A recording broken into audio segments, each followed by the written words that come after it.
Hello, welcome back to my channel. In today's video I am going to show you how to make a simple self-watering garden.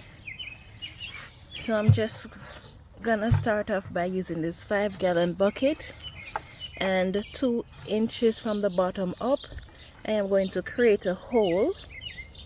Now that is where the extra water that catches in the bucket is going to drain from.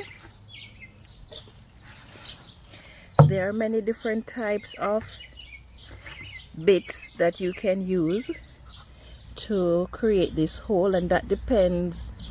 The type of bit doesn't really matter, the size does, and it depends on how you're going to be building this self-watering bucket. So a simple hole is what you need. I'm using a 1/2 inch hole here.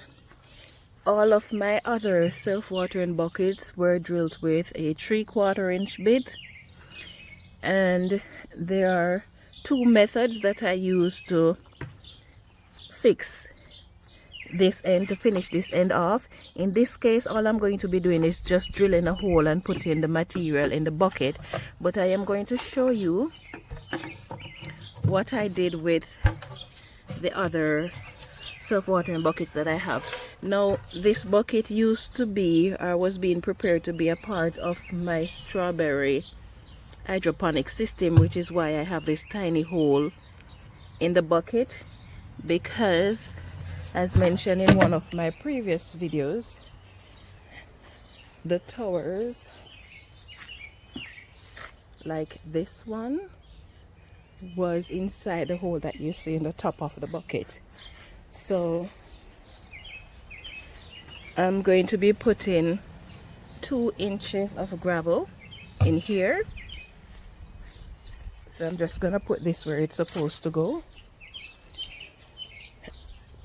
and later on, after I am finished putting in the material in here, I am going to be showing you how you can finish the holes and the various methods that you can use and why. So now I'm going to get myself the gravel and start filling up the bucket.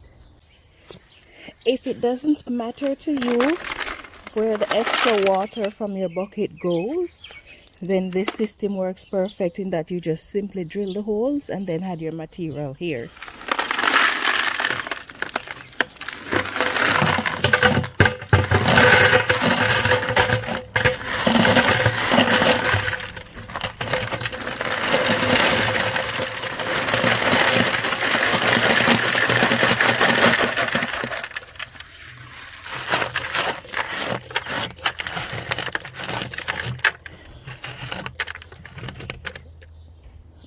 You don't have to have a cover on your bucket. As you will see, most of my buckets don't have a cover. This was just like that because of the strawberry tower that I had in here. That's the only reason why I have this here, and I'm not going to waste time to open it because I don't think I need to.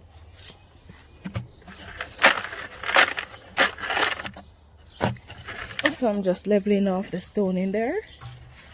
Then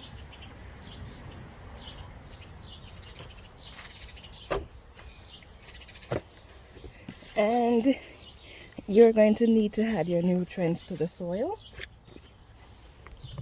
So you want to make sure that whatever form of nutrients you're using, you don't forget to add it.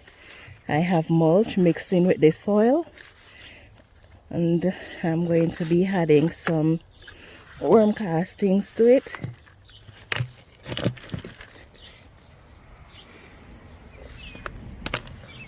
This thing got rained on, so the soil is a bit wet.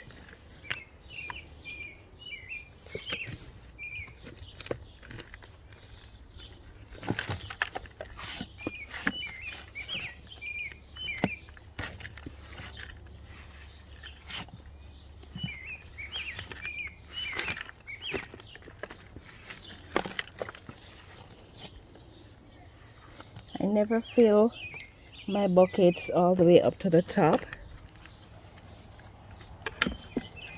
and my reason for not doing so is because I always want to be able to add stuff like compost and mulch. So I try to stay 2 to 3 inches below the top of the bucket.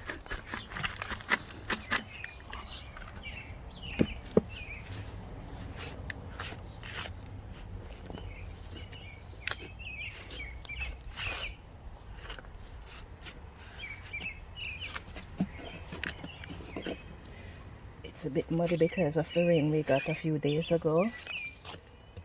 And the soil was just there sitting in the bucket catching water. Okay.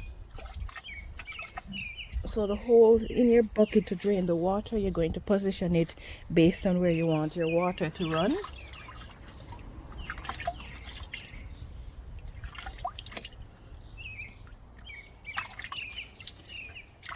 As mentioned before, this was a part of my hydroponic video. Sorry. As I mentioned before, this was a part of my hydroponic system that I mentioned in a previous video that has been converted. So let's show you how you can finish the holes in your self-feeding or self-watering system. Here I have food grade silicone that I use to attach the 3/4 inch pipe, and then I put an elbow on it. That's one way that I do it. And inside there, inside the bucket, I have about 1.5 inches of this pipe in there.